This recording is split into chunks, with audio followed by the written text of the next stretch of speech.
தேவையில்லாத ஒரு ஆணி தான் இந்த ஆளுநர் என்கிற இந்த பதவி. இது முற்றுமுழுமாக ஒழிக்கப்பட வேண்டும் என்பதற்காகத்தான்.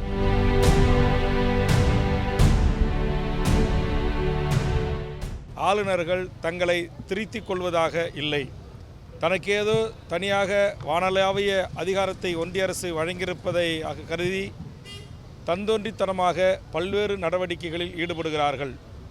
அரசனுடைய உயர் அதிகாரிகளை அழைத்து கோப்புகளை ஆய்வு செய்வது, பல்வேறு மாவட்டங்களுக்கு மாநில அரசின் அனுமதி இல்லாமல் மாநில முதலமைச்சருக்கு தெரிவிக்காமல் பயணங்கள் மேற்கொள்வது, துணை வேந்தர்களை தானாக நியமனம் செய்வது, குறிப்பாக அவருடைய RSS சித்தாந்தங்களை கொண்டவர்களை வெளி மாநிலங்களிலிருந்து கொண்டு வந்து தமிழ்நாட்டுக்கு ஆளுநர்களாக நியமனம் செய்வது, பல்வேறு உயர் பதவிகளில் ஆளுநருடைய தலையீட்டால் இங்கு அவர்களை பணி அமர்த்துவது போன்ற மிக சர்வதிகாரத்தன்மையோடு நடந்து கொள்கின்ற இந்த ஆளுநர் பதவி என்பது முற்றுமுதலுமாக ஒழிக்கப்பட வேண்டும். மக்களால் தேர்ந்தெடுக்கப்பட்ட அரசு இருக்கின்ற போது ஆனால் நியமனம் செய்யப்படுகின்ற ஆளுநர் பதவி தேவையில்லை என்கிற அடிப்படையிலும் உயர்நீதிமன்ற உச்சநீதிமன்ற நீதிபதிகள் இந்த நாட்டினுடைய உயர்ந்த பதவியில் இருக்கிற துணை ஜனாதிபதி ஜனாதிபதிகளுக்கு கூட நாடாளுமன்றத்தில் 4/3 பங்கு இருப்பின் அவர்களை இம்பீச்மெண்ட் என்று சொல்லக்கூடிய பதவி நீக்கம் அதிகாரம் இருக்கிறது. ஆனால் தமிழ்நாட்டில் இருக்கிற 234 MLAக்களும் சேர்ந்து ஆளுநரை பதவி நீக்க வேண்டும் என்று சொன்னாலும் கூட நீக்க முடியாத ஒரு அதிகாரம் பெற்றவராக ஆளுநர் தமிழ்நாட்டிலும் இந்திய நாட்டிலும் பல்வேறு மாநிலங்களில் அமர்த்தப்படுகிறார். அந்தந்த மாநில மக்களால் தேர்ந்தெடுக்கப்பட்ட அரசுக்கு இடையூறு செய்கிறார்.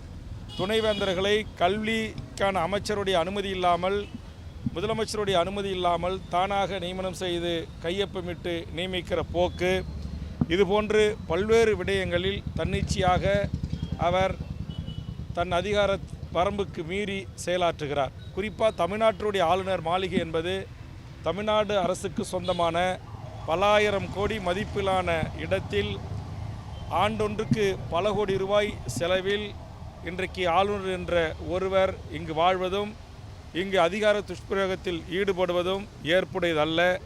ஆதலால் இந்த தமிழக மக்கள் முன்னணி இந்த ஆளுநர் பதவியை இந்திய நாடாளுமன்றங்களின் ஊடாக இது முழுவதுமாக ஒழிக்கப்பட வேண்டும் என்கிற கோரிக்கையை முன்வைத்து இன்றைக்கு 60க்கும் மேற்பட்ட தமிழர் அமைப்புகள், தமிழ் தேசிய அமைப்புகள், பெரியாரிய அமைப்புகள், முற்போக்கு அமைப்புகள், இடதுசாரி அமைப்புகள், மனித உரிமை அமைப்புகள் என்று பல்வேறு அமைப்புகளை சார்ந்தவர்கள் ஒன்று கூடி இந்த ஒரு கவன ஈர்க்கின்ற ஒரு போராட்டத்தை நாங்கள் நடத்துகிறோம்.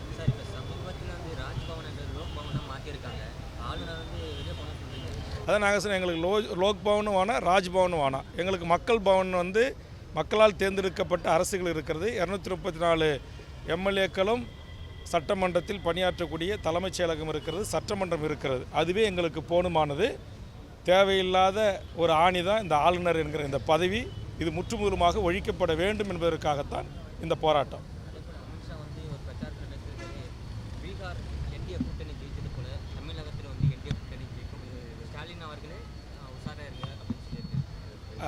பீகார் வேறு, தமிழ்நாடு வேறு என்பதை சுதந்திர இந்தியாவின் 78 ஆண்டு கால வரலாற்றில் தமிழக மக்கள் தங்கள் வாக்கு என்கிற மிகப்பெரிய ஆயுதத்தின் ஊடாக நிரூபித்திருக்கிறார்கள். 100 ஆண்டு பழமை வாய்ந்த RSS பாரதிய ஜனதா கட்சிகளுடைய கொட்டம் அல்லது அவருடைய அரசியல் அதிகாரம் எடுபடாத ஒரே நாடு எங்கள் நாடு தமிழ்நாடு. தமிழர்கள் நாங்கள் அரசியல் தெளிவு பெற்றவர்கள், புரிதல் உள்ளவர்கள். ஆதலால் சங் பரிவார கும்பல்களின் அரசியல் சித்து விளையாட்டுகள் இந்த மண்ணில் ஒருபோதும் எடுபடாது.